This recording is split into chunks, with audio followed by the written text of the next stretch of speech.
और अब खबरों में आगे बढ़ते हुए आपको दिखाते हैं 24 मिनट में 24 बड़ी खबरें। जापान के प्रधानमंत्री भारत दौरे पर हैं और पीएम मोदी और जापानी पीएम के बीच मुलाकात हुई। जापानी पीएम का भारत दौरा काफी अहम माना जा रहा है क्योंकि चीन हिंद प्रशांत क्षेत्र में विस्तार में जुटा हुआ है और इस विस्तार को काट के लिए दोनों देश रणनीति बना रहे हैं और ये दौरा बेहद अहम भी माना जा रहा है। साथ ही साथ ये कहा जा रहा है कि जापान और भारत की दोस्ती का नया अध्याय एक बार फिर से लिखा जा रहा है। दो दोस्त मिले और चीन का दिल जले क्योंकि भारत जापान में रिश्तों का जो नया दौर इसे देखा जा रहा है। पहले से भी भारत और जापान की दोस्ती मजबूत रही है, लेकिन चीन की चुनौती से निपटने पर इस बार इस मुलाकात के दौरान चर्चा हुई। दोनों देशों में कई समझौतों पर मुहर लगी है। दो दोस्त जिस तरीके से सामने आए हैं, बैठकें हुई है, मुद्दों को लेकर के चर्चा हुई है, तो ऐसे में क्या आम बात है कि चीन का दिल जलना लाजमी हो जाता है। मोदी और किशिदा की मुलाकात हुई है, लेकिन दूसरी ओर चीन की हवा टाइट नजर आ रही है। चीन की चुनौती से निपटने पर भी फोकस किया गया है।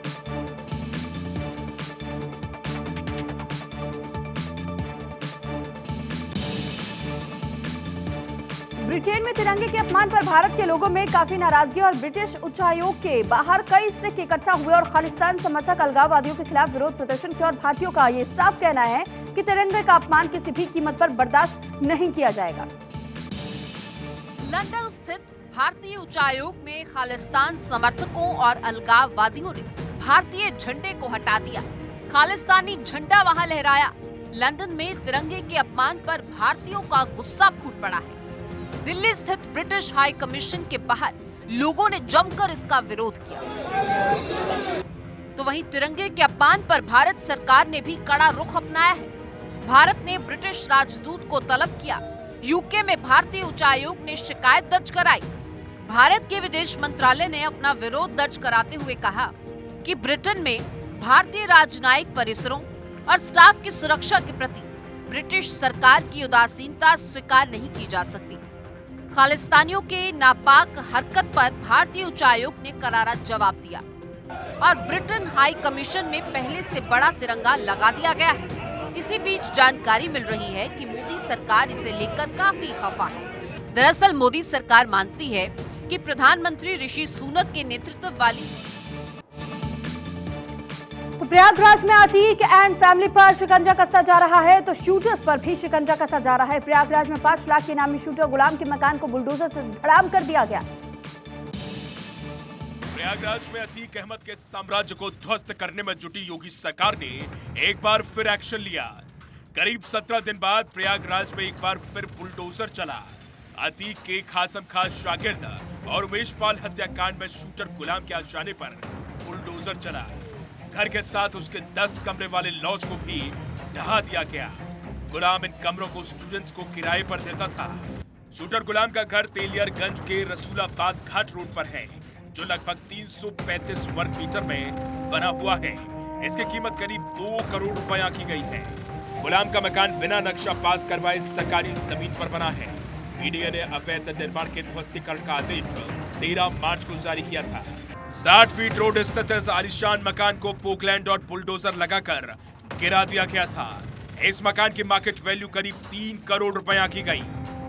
अब इस मामले में शूटर्स को पकड़ने की मुहिम को अमिताभ यश और अनंत देव तिवारी जैसे काबिल एनकाउंटर स्पेशलिस्ट टाइप। तो वहीं योगी आदित्यनाथ आज से 6 साल पहले सीएम बने थे और तब यूपी में कानून व्यवस्था की बुरी हालत नजर आती थी, लेकिन आज यूपी बदल चुका है। प्रदेश में 1 साल में करीब 400 एनकाउंटर हुए। इससे प्रदेश के लोगों को कानून व्यवस्था को लेकर भरोसा जागा है। 2021 में जारी एनसीआरबी के आंकड़ों के मुताबिक पिछले 4 साल के दौरान सूबे में महिला अपराध, डकैती, हत्या के मामले में कमी देखने को मिली है। अयोध्या से लेकर काशी तक सनातन का परचम लहरा रहा है। योगी आदित्यनाथ बीजेपी के सबसे बड़े हिंदू ब्रांड बन चुके हैं। योगी मॉडल के चर्चे सारे देश में हैं।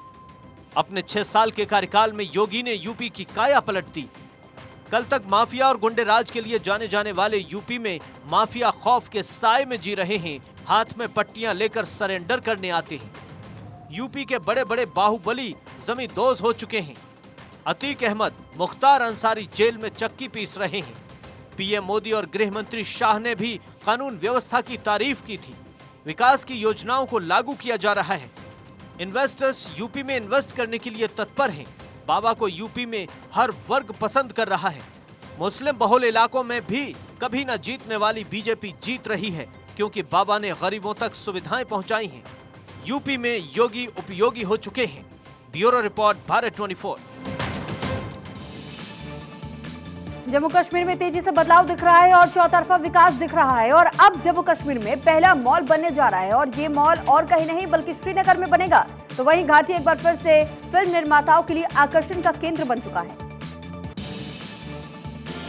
फिरदौस यानी स्वर्ग, एक ऐसी जगह जो हमारी कल्पना से परे है, एक ऐसी सुंदर जगह जिसमें सभी खूबियां शुमार हैं।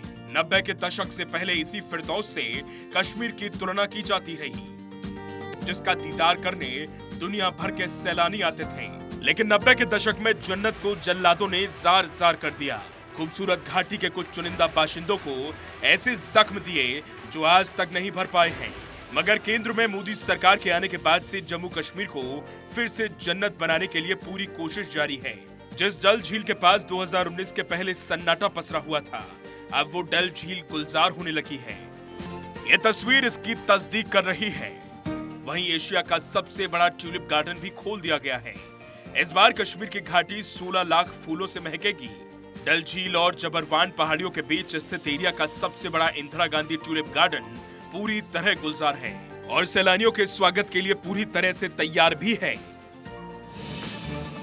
तमिलनाडु सरकार ने सोमवार को राज्य का बजट पेश किया। सरकार ने महिलाओं के लिए 1000 रुपए मासिक सहायता योजना का ऐलान सबसे बड़ा रहा है और राज्य के वित्त मंत्री पलानीवेल त्यागराजन ने अपने बजट भाषण में घोषणा करते हुए कहा कि योजना के कार्यान्वयन के लिए आवश्यक तौर तरीकों पर काम किया जा रहा है। उन्होंने बताया कि इस योजना के लिए मौजूदा बजट में 7000 करोड़ रुपए निर्धारित किए गए हैं। राज्य के वित्त मंत्री ने कहा कि राज्य के राजस्व घाटे में कमी आई है और ये 62,000 करोड़ रुपए से घट करके 30,000 करोड़ रुपए ही रह गया है।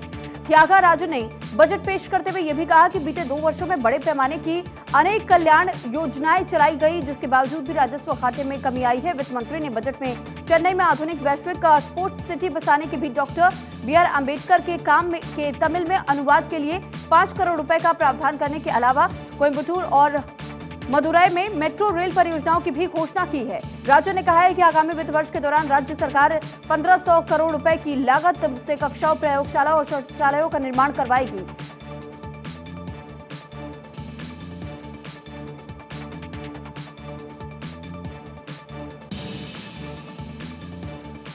वरिष्ठ कांग्रेस नेता दिग्विजय सिंह अपनी विवादित टिप्पणी के लिए अक्सर सुर्खियों में रहते हैं और अब मध्य प्रदेश के राजनीतिक गलियारों में उस समय हलचल मच गई जब दिग्विजय सिंह ने शिवराज सरकार के कैबिनेट मंत्री और सिंधिया समर्थक महेंद्र सिंह सिसोदिया को मंच से धमकी दे दी।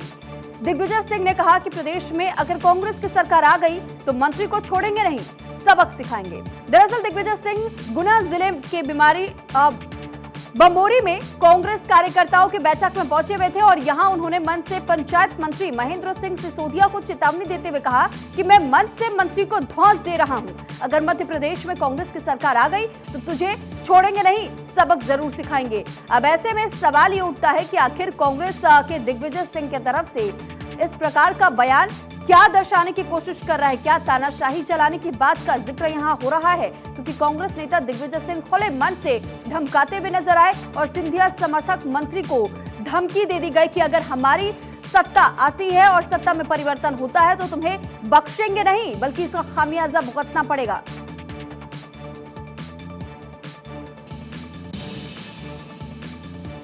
महाराष्ट्र पुलिस ने देवेंद्र फडणवीस की पत्नी को ब्लैकमेल करने वाले बुकी अनिल जयसिंघानी को गुजरात के गोधरा बॉर्डर से अरेस्ट किया।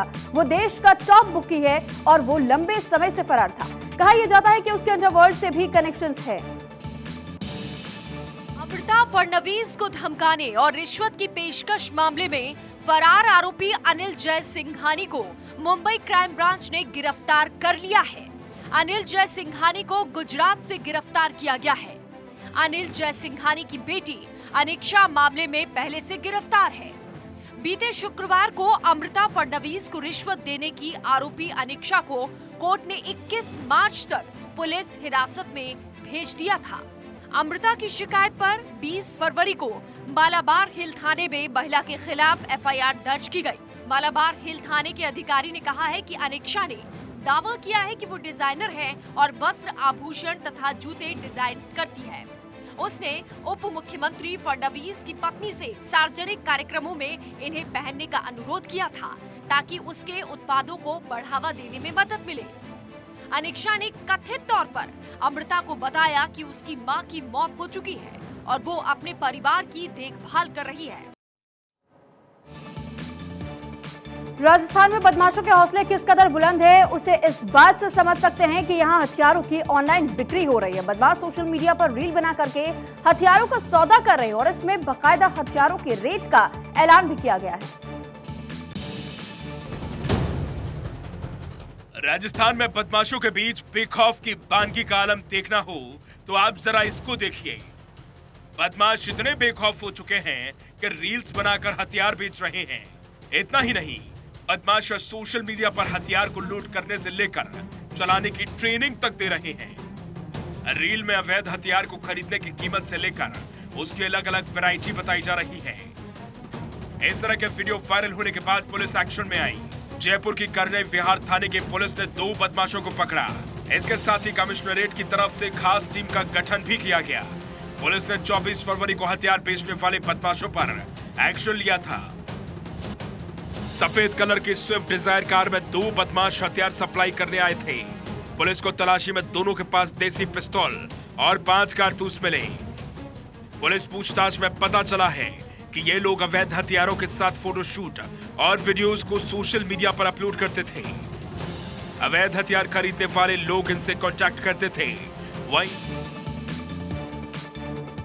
तो जयपुर में राइट टू हेल्थ के विरोध में डॉक्टर सड़क पर उतरे और उन्होंने जोरदार हंगामा किया। इस दौरान पुलिस ने लाठीचार्ज किया। पुलिस और डॉक्टर्स के बीच झड़प भी हुई। देखिए रिपोर्ट। राजस्थान में राइट टू हेल्थ बिल के विरोध में जयपुर की सड़कों पर सोमवार को 2400 से ज्यादा प्राइवेट हॉस्पिटल संचालक उतरे। सबसे पहले डॉक्टर्स और हॉस्पिटल संचालक जयपुर के एसएमएस हॉस्पिटल परिसर में बने जयपुर मेडिकल एसोसिएशन के सभागार में जुटे। यहाँ उन्होंने बिल के विरोध में अपना तर्क रखा। डॉक्टर और पुलिस के बीच धक्का मुक्की होने लगी। सभी डॉक्टर्स स्टैच्यू सर्किल पर ही धरने पर बैठ गए। इस दौरान प्रदर्शनकारी उग्र हो गए और पुलिस से झड़प हो गई। डॉक्टर्स राइट टू हेल्थ का विरोध कर रहे हैं। हम लोग शांतिपूर्वक रैली कर रहे थे। अपने शान सम्मान के लिए हमने एक जज्बा उठाया। हम शांति से काम कर रहे थे। पुलिस कर्मियों ने, मेल पुलिसकर्मी ने महिलाओं का धक्का मारा। ऐसी सम्मानजनक जगहों पे हाथ लगाया जहाँ पे उन्हें हाथ नहीं लगाना चाहिए था। हम पे लाठियां चली और एक भी महिला पुलिसकर्मी यहाँ पे नहीं थी। सरकार और डॉक्टर्स के बीच पर बात करते हैं राजस्थान के, जहां सीनियर टीचर भर्ती पेपर लीक मामले में सस्पेंड पटवारी को लेकर के बड़ा खुलासा हुआ है। जांच में पता चला है कि पटवारी ने अब तक 150 लोगों की नौकरी लगा चुकी है। राजस्थान में सीनियर टीचर पेपर लीक मामला 3 महीने के बाद भी सुर्खियों में बना हुआ है। पुलिस एक कड़ी को जोड़कर लगातार आरोपियों की गिरफ्तारी कर रही है। पुलिस ने 2 सप्ताह पहले पेपर लीक केस से जुड़ी अहम कड़ी पटवारी खमाराम खिलेरी को गिरफ्तार किया था। पटवारी खमाराम को लेकर पड़ताल में सामने आया कि उसका नाम एसआई कांस्टेबल पटवारी से लेकर कई भर्तियों के पेपर आउट करने में सामने आ चुका है। पुलिस जांच में यह खुलासा भी हुआ कि वो कई भर्तियों में 150 से अधिक लोगों को पेपर बेचकर नौकरी लगवा चुका है। पेपर लीक कर उसकी काली कमाई से करोड़ों की प्रॉपर्टी का मालिक बन चुका है। फेसबुक पर अपनी लग्जरी लाइफ की नुमाइश भी करता है। ऐसा नहीं है कि खमाराम पहली बार गिरफ्तार हुआ है। इससे पहले वो 3 बार पकड़ा गया, जेल भी काटी, लेकिन हर बार सिस्टम की खामियों के कारण छूटता चला गया। जितनी बार जेल से बाहर आया, हर बार किसी न किसी भर्ती में उसका नाम सामने आता रहा। इस बार सीनियर टीचर पेपर लीक मामले में सारण ने जब राज खोले